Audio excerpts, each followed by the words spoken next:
asistí que me dijeron hoy. Ahí ya está grabando. Bueno, perfecto. Ahora sí vamos a iniciar. Como lo estaba diciendo, en el caso del mercado laboral, la oferta está representada justamente por los trabajadores. En cambio, en el mercado de cualquier otro producto, qué sé yo, de mantequilla o de pizza o de camisas, la oferta está representada por los productores, por las empresas, y la demanda está representada por los consumidores. En cambio, en el mercado laboral, la oferta está representada por los trabajadores, porque los trabajadores son los que ofrecen el trabajo en el mercado laboral.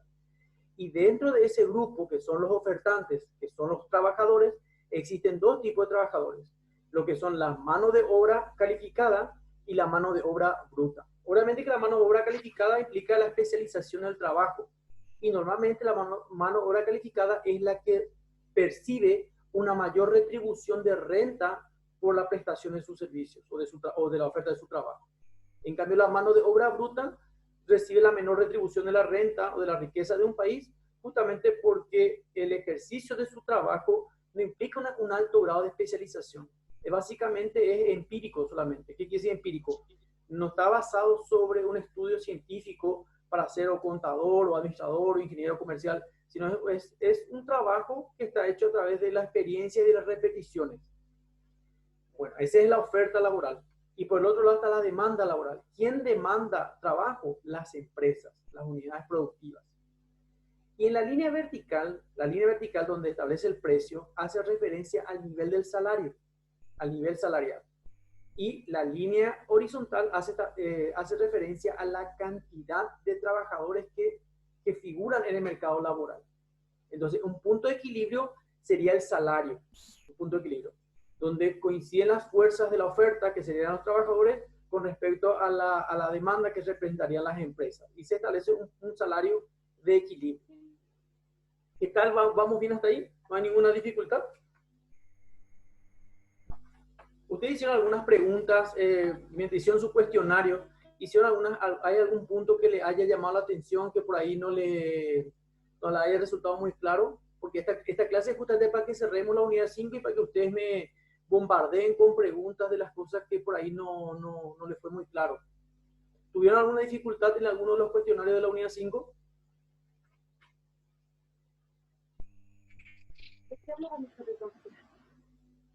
Hola.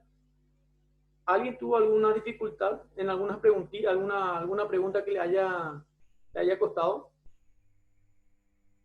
¿No? Bueno, vamos a continuar entonces.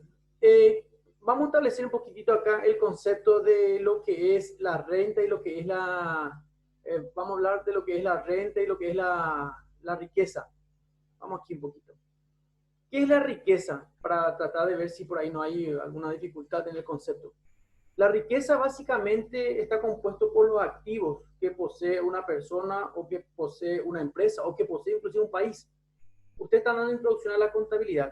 Por lo tanto, la riqueza es el conjunto de bienes y derechos o activos tangibles que posee una persona. Eso es su riqueza. Ahora, la renta proviene de la riqueza. En teoría establece que a mayor nivel de riqueza, mayor nivel de renta. Porque la renta es el total de los ingresos que recibe el propietario de ese factor productivo, obviamente. Por lo tanto, a mayor cantidad de riquezas implicaría una mayor cantidad de activos tangibles. Los activos son los bienes que van a generar algún tipo de beneficio económico. Por eso la renta proviene de la riqueza. Y en teoría, como vuelvo a repetir, en teoría, a mayor nivel de riqueza, evidentemente generaría mayor nivel de renta. Pero una cuestión es la riqueza que tengamos, que hace referencia al conjunto de activos tangibles que posee una empresa, una persona o un país. Y la renta es resultante de esa riqueza. Pero la distribución de la renta, la distribución de la ganancia, la distribución del ingreso, no solamente depende de la cantidad de riqueza que tengamos, sino también tiene mucho que ver la acción del sector público. Entiéndase como acción del sector público, hacemos referencia al accionar del Estado. O sea, me refiero al sector público, estoy hablando en el caso del gobierno. ¿En qué sentido la distribución de la renta entre los miembros de un país depende mucho de la acción que tome el Estado? Especialmente en esta partecita, la aplicación de impuestos. Dando un ejemplo rápido y sencillo, hace referencia a esto.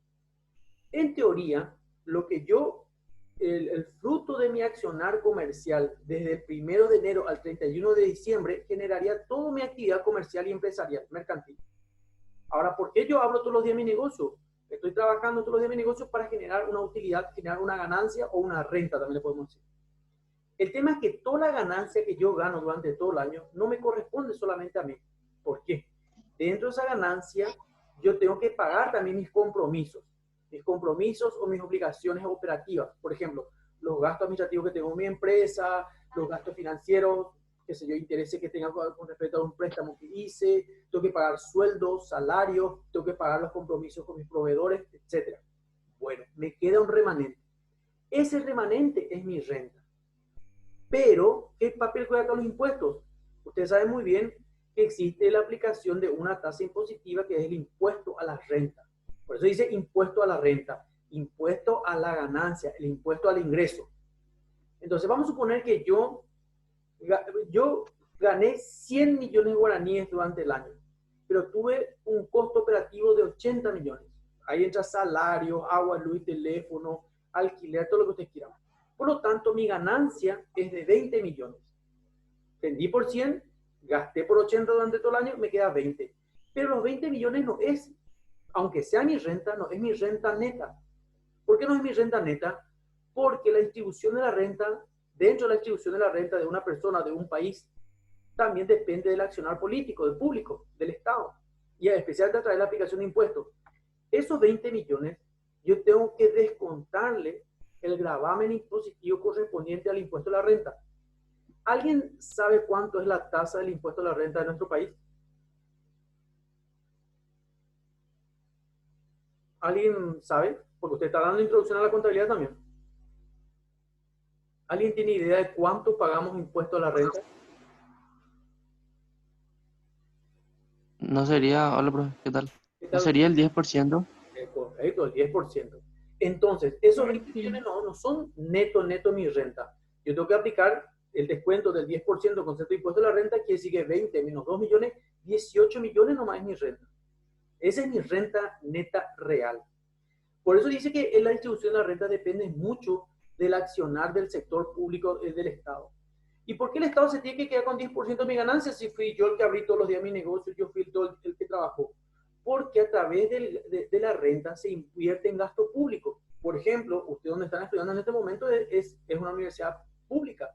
¿Y eso cómo se sostiene esa universidad pública? Obviamente con el apoyo del Estado. La ruta nacional que nos transporta a nosotros, que transporta nuestra mercadería, también se subsidia con el impuesto.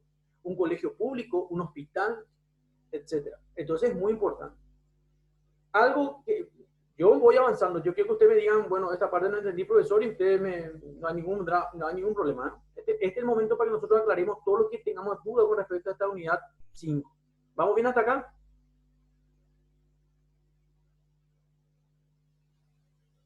Bueno, creería que sí, porque nadie me dice nada. Bueno, vamos a hablar de la demanda del trabajo. Recuerden que la demanda del trabajo está representada por las empresas. Por las empresas. Las empresas son las que demandan trabajo y los trabajadores son los que ofrecen trabajo. Vamos a leer un poquitito acá. Los consumidores demandan bienes y servicios finales por la satisfacción que les reporta.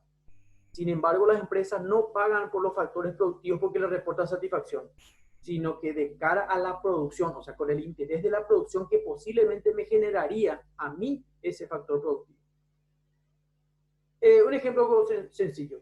Nosotros compramos, por ejemplo, un celular por por las funciones que tiene ese celular. Compramos un helado por la satisfacción o la utilidad que nos va a generar el consumo de ese bien. Pero cuando hablamos del concepto de demanda laboral, el empresario o la empresa demanda un factor productivo, en este caso específico, trabajo, no por la satisfacción que me va a generar contratar a un personal, sino que ese personal significa para mí, demanda laboral, un factor productivo que me va a generar algún tipo de nivel de producción. Cuanto mayor producción me genere ese factor productivo, llámese obrero, trabajador o empleado, para mí va a ser mayor utilidad. evidentemente que cuanto menor producción me genere, para mí va a ser una desutilidad. Por lo tanto, yo me vería obligado a despedir a esa persona o dejar de prescindir de su servicio.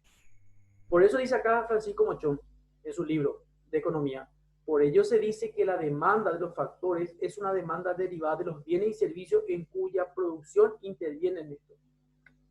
Recuerden que los factores productivos son tres: capital, tierra y trabajo. Y nosotros en esta unidad 5 estamos hablando específicamente del factor trabajo, mano de obra.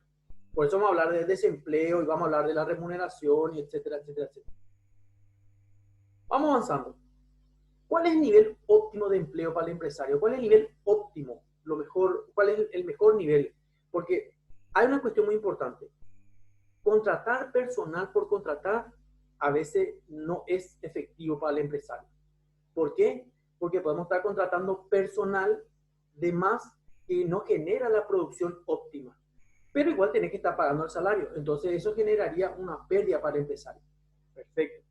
Pero contratar de menos tampoco no es bueno, porque al contratar de menos no estaríamos optimizando la producción máxima de la empresa.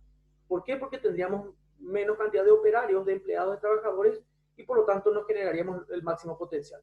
Entonces, ¿cuál es el nivel óptimo de empleo? Porque yo puedo contratar de más, que es una pérdida, puedo contratar de menos, que también es pérdida. Vamos a tratar de más o menos explicar este concepto.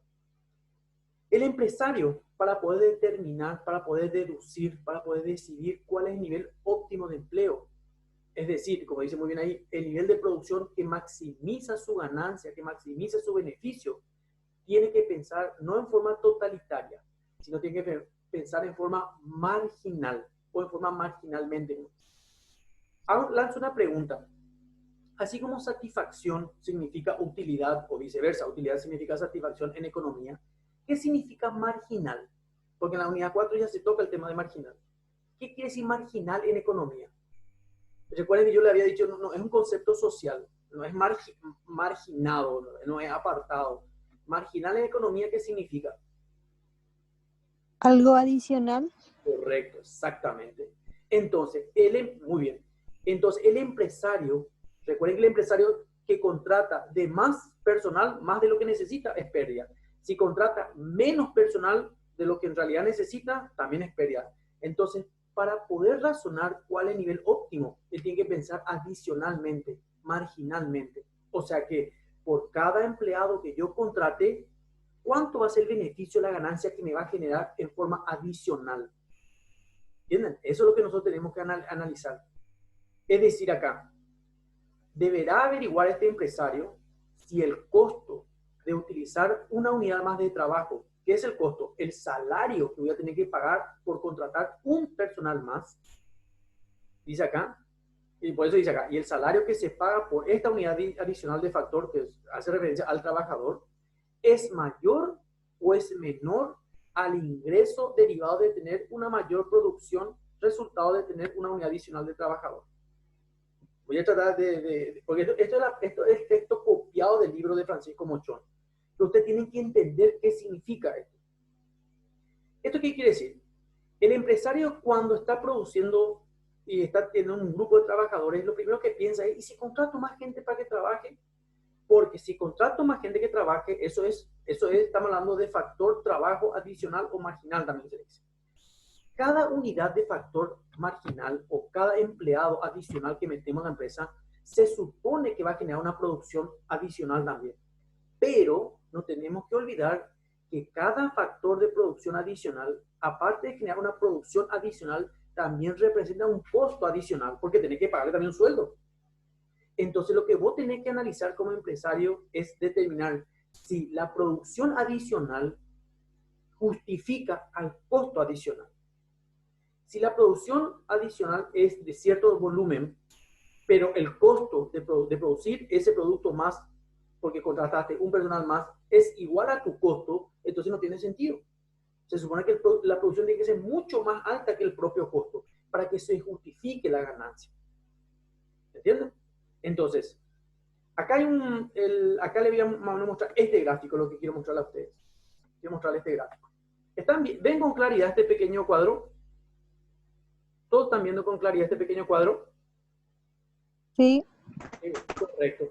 Bueno, le voy a mostrar en qué consiste. Esta es una forma de calcular para el empresario si haber contratado un personal justifica o no justifica, marginalmente hablando.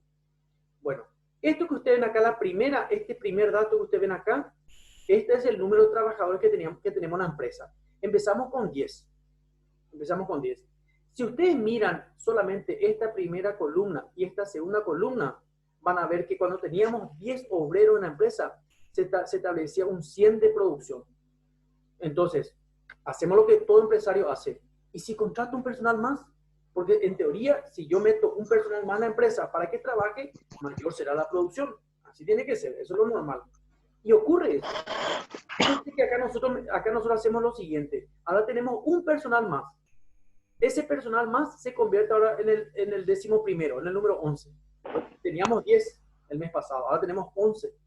Ahora, con 10 nosotros producíamos 100. Con 11 producimos 120.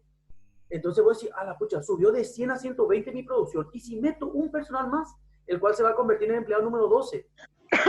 ¿Cuál es la producción total? 130. Y si meto uno más, 135. Y si contratamos un personal más, 138. Y si contratamos un personal más, 139. Espectacular. La teoría funciona, pero recuerden que este es un pensamiento de producción total. Nosotros hemos establecido un pensamiento de producción marginal para saber si se justifica.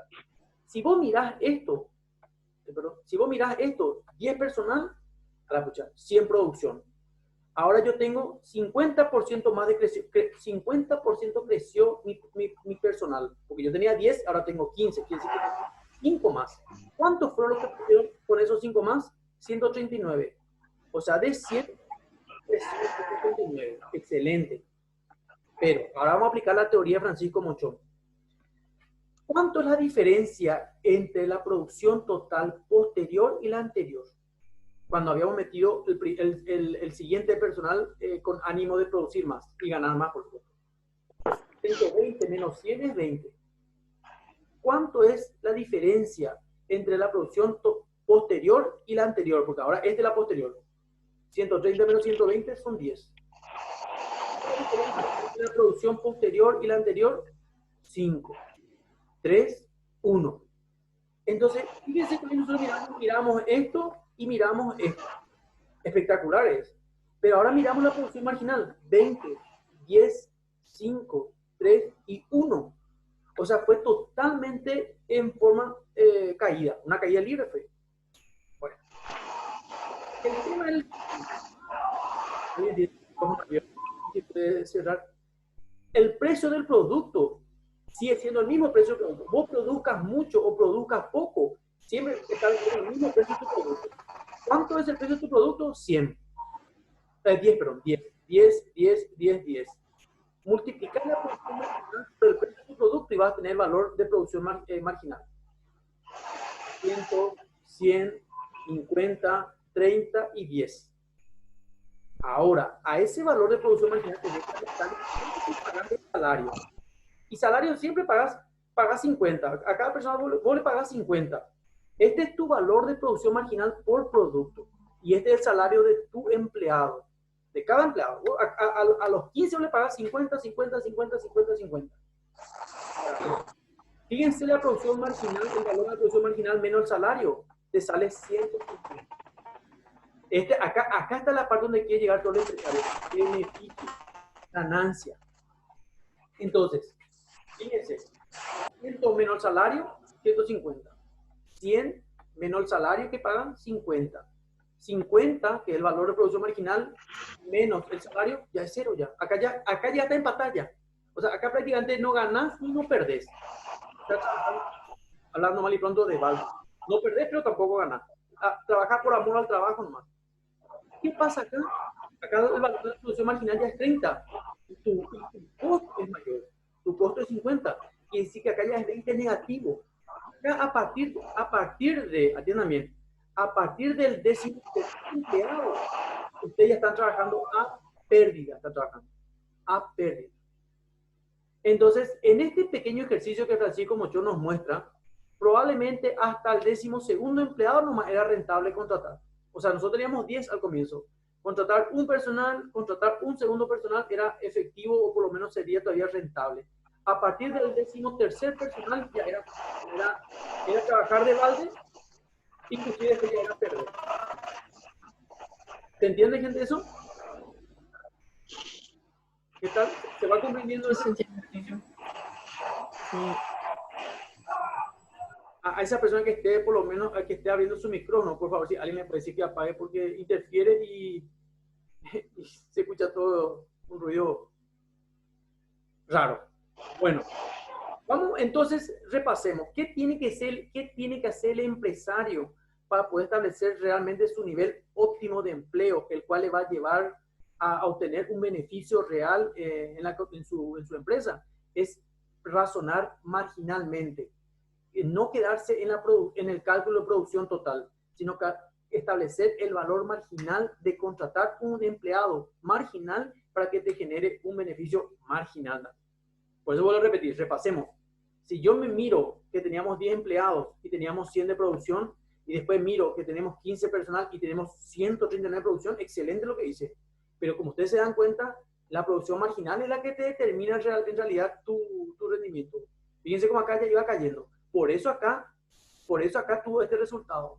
Solamente que nosotros a partir de este dato que está entre este y este, ya te determina que al contratar el 13º personal, recuerden, del 12 pasó al 13, de acá a acá, ya te da un beneficio cero. Beneficio cero. O sea, no estamos ganando, no estamos perdiendo ni estamos ganando, estamos trabajando al cohete. Bueno, vamos a avanzar. Oferta individual de trabajo, su nombre es bastante claro. La oferta individual de trabajo muestra el número de horas que una persona, que un trabajador está dispuesto a dedicar en el mercado laboral. Obviamente que eso depende de la remuneración. En teoría, a mayor remuneración, yo estaría dispuesto a trabajar mayor cantidad de horas. A menor remuneración, evidentemente estaría dispuesto a ofrecer menor cantidad de horas de mi trabajo en el mercado laboral. Por eso dice esta partecita. La oferta de trabajo es el número de horas trabajadas y está condicionada fundamentalmente por dos factores. Uno, las disyuntivas quiere decir más o menos, disyuntiva podemos darle como una especie de sinónimo, ese problema que tengo yo entre decidir entre una cosa y otra. La disyuntiva entre trabajo o me dedico al esparcimiento. Entonces, pero esa disyuntiva está ligada con el costo de oportunidad. ¿Qué es el costo de oportunidad? Yo tengo una disyuntiva entre ponerme a trabajar y ponerme a disfrutar de mi vida, ¿verdad? O qué sé yo, descansar. Trabajar o descansar. Evidentemente yo estoy dispuesto a descansar si el trabajo no justifica, o sea, si la remuneración no justifica mi hora de trabajo. Pero el costo de oportunidad también dice que yo estoy dispuesto a descansar menos y obviamente a trabajar más y estoy mejor remunerado. Porque el factor que está entre la disyuntiva, entre descansar y trabajar, es mi tiempo. El tiempo es el mismo para mí. No es que yo tengo dos tiempos, uno para descansar y otro para trabajar. Es el mismo tiempo. Es como yo distribuyo mis horas del tiempo. Yo estoy dispuesto a descansar 8 horas y trabajar, qué sé yo. Estamos hablando de 16 horas. Estoy dispuesto a, muy poco vas a descansar, ¿verdad? Pero si voy a estar bien remunerado, es probable que destine una parte de mi vida, mientras tenga mucha fuerza, a trabajar 16 horas. Pero si no estoy bien remunerado, entonces es mucho más probable que esté distribuyendo horas de ocio, horas de posibles de trabajo en horas de ocio, en esparcimiento. Por eso habla de este tema de la oferta individual de trabajo. No es casualidad que en muchos países que son industrializados se trabaje mucho. ¿Y cuál es la perspectiva, o sea, la explicación de por qué se trabaja mucho en los países industrializados? Porque evidentemente ganan mejor. Y nosotros en un país, fíjense en la realidad nuestra de Paraguay, por ejemplo, y de muchos países latinoamericanos, nosotros tenemos una carencia de falta de empleo. Esa es una realidad nuestra, ¿verdad? No hay mucho trabajo. Y súmele una situación como la que estamos atravesando ahora, evidentemente golpea mucho más a la economía. El tema es que no es casualidad que en los países donde no haya una correcta retribución de los factores productivos, evidentemente mucha de nuestra gente no trabaje tampoco. Por eso de repente cuando nosotros emigramos a otros países donde hay un mayor crecimiento económico, evidentemente estamos dispuestos a trabajar mucho más porque tenemos una mejor remuneración fruto de de nuestras horas de trabajo. Y esa es la oferta individual de trabajo. Bueno, vamos a seguir repasando. Dice acá, si la curva de la oferta de trabajo tiene pendiente positiva, significa que al aumentar el salario, al ganar más, va a inducir o nos va a llevar a que los trabajadores aumentemos la cantidad de trabajo que decidamos ofertar. Es algo que yo estaba recién explicando. Si a mí me dicen ahora, Abel, vos vas a ganar, estás ganando 2 millones de guaraníes y estás trabajando 8 horas para nosotros. Yo quiero que trabajes 4 horas más extra. Las horas extras se pagan exactamente igual a las horas ordinarias de trabajo. Pregunto, las horas extras. Por eso se llama extra, porque viene de extraordinario. ¿Se paga lo mismo por hora cuando trabajamos de forma extraordinaria? No, se pagaría con un salario más aumentado. Se paga un plus. Normalmente se establece un porcentaje cuando es horas extra diurnas y se paga creo que el 50% de lo que vos ganas por hora en forma normal. Vamos a suponer que yo gano, por decir una cosa, qué sé yo, gano 20.000 guaraníes la hora, 20.000 guaraníes la hora. Si voy a ganar horas extras diurnas, estaría ganando 30.000 guaraníes, o sea, 10.000 guaraníes más, 50%. Ahora, si yo voy a ganar de repente, voy a trabajar horas extras de noche, entonces de repente tengo que ganar el doble. Si 20.000 era mi jornal por hora, ahora tengo que ganar 40.000. Entonces, a eso se refiere esta partecita. Por eso dice, como el tiempo es limitado, porque yo sigo siendo la misma persona que tiene 24 horas mi día, un aumento del número de horas que yo decido invertir en trabajar porque voy a ganar más, significa que ese trabajador, ante un aumento del costo de oportunidad del ocio. ¿Qué quiere decir eso? Si yo decido como trabajador incrementar la cantidad de horas de mi vida en trabajar más por haber aumento de salario, ahí se aplica el costo de oportunidad. ¿Qué quiere decir el costo de oportunidad? Yo estoy sacrificando horas de ocio, horas de esparcimiento, horas de descanso a cambio de horas de trabajo. Esa es la realidad. Por eso vuelvo a decir que tenemos que analizar panoramas del pensamiento. Esto es universal, pero fíjense, tenemos que llevar a nuestra realidad, a nuestro contexto. Yo me acuerdo que cuando el año pasado, cuando estábamos dando en esta unidad, justamente con el grupo el año pasado que ingresó, había una compañera que me había dicho, está el tema de la explotación laboral. Trabajo más, pero gano lo mismo, ¿verdad? Que no sería lo correcto. Lo correcto sería aplicar esta teoría, ¿verdad? Bueno, seguimos avanzando. La curva de oferta, dice acá, de trabajo. La curva de oferta de trabajo está representada por los trabajadores. Representa para cada nivel de precio quiere decir del salario que se paga por cada trabajo, el número total de personas dispuestas a trabajar en el sector en cuestión en función de lo que se le va a pagar. Por eso dice que la curva de oferta de trabajo del mercado laboral se desplaza. ¿Y cuándo se desplaza? Por ejemplo, cuando cambian los gustos o actitudes de los individuos que los forman. Ahora, yo pues no quería estudiar, qué sé yo, por decirle, contabilidad. Pero después el día de mañana, cuando yo estoy estudiando, me doy cuenta que los cocineros, o sea, que hay una mayor demanda de mano de obra de cocineros. Y por dar un ejemplo más, y los cocineros están ganando muy bien ahora. Entonces, de repente, los gustos del mercado de oferta de trabajo cambian su actitud en base a se ven tentados por un incremento salarial. Yo me acuerdo en Europa, ya por la década del 90, me acuerdo bien que muchos latinoamericanos que habían estudiado, por ejemplo, licenciatura de enfermería, viajaban mucho a países europeos, especialmente creo que era Italia, en aquel entonces, finalizando la década del 90, iniciando la década del 2000. ¿Y qué hacía que de repente muchos de nuestros compañeros estudiasen en enfermería? Porque de repente el mercado laboral a nivel internacional les daba mensaje, porque el mercado de la oferta laboral de licenciados en enfermería en Italia, por ejemplo, no cubría la demanda. Entonces se necesitaba de inmigrantes. Y todo inmigrante que tenga algún título que le respalde con respecto a los conocimientos de enfermería era absorbido por el mercado laboral. Ahora, ¿por qué mucha gente cruzaba el Atlántico para ir? Obviamente por la remuneración salarial.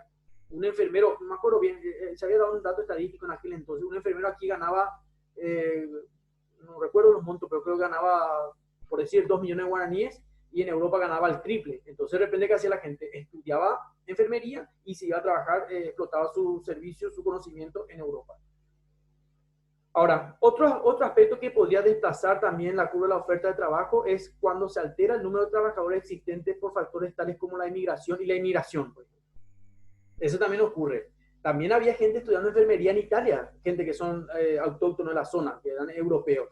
Pero, ¿qué pasaba cuando muchos inmigrantes querían ejercer la enfermería en Europa porque se pagaba mejor? Y llegaba un momento que la oferta de trabajo iba a superar a la demanda. Entonces, ¿qué iba a pasar ahí? ¿Qué va a pasar con el nivel de salario cuando la oferta supera la demanda? El nivel de salario va a volver a bajar.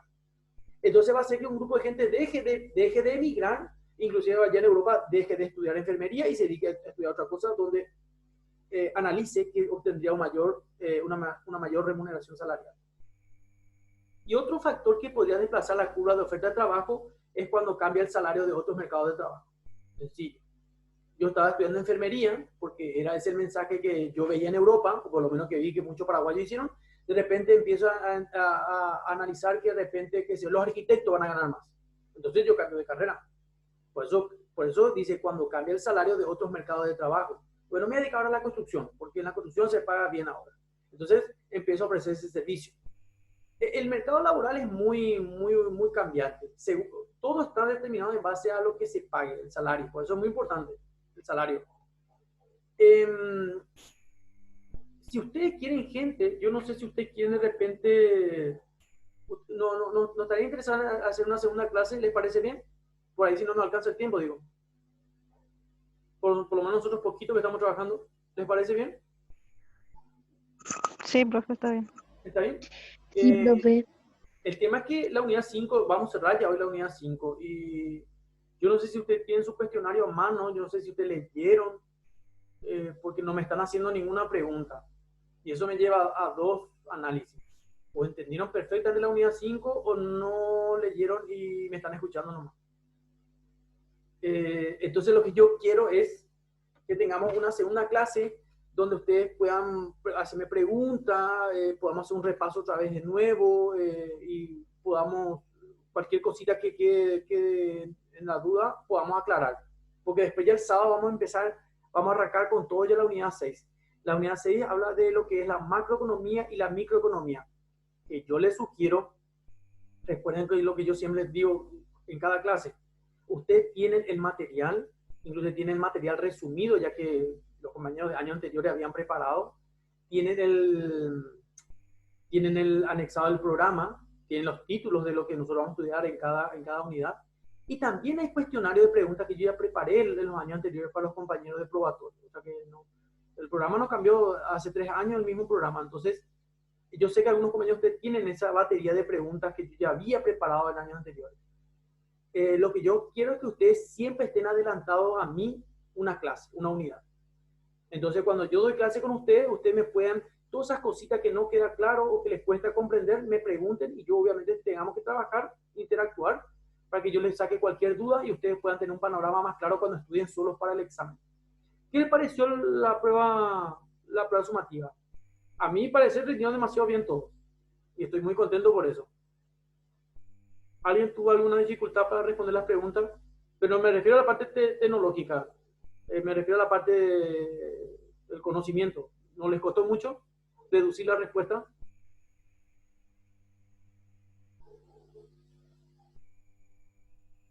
Hola. Estaba fácil. ¿Verdad? Ahora, hay una cosa que yo quiero que ustedes entiendan muy bien. En el examen final, el parcial lo hice yo.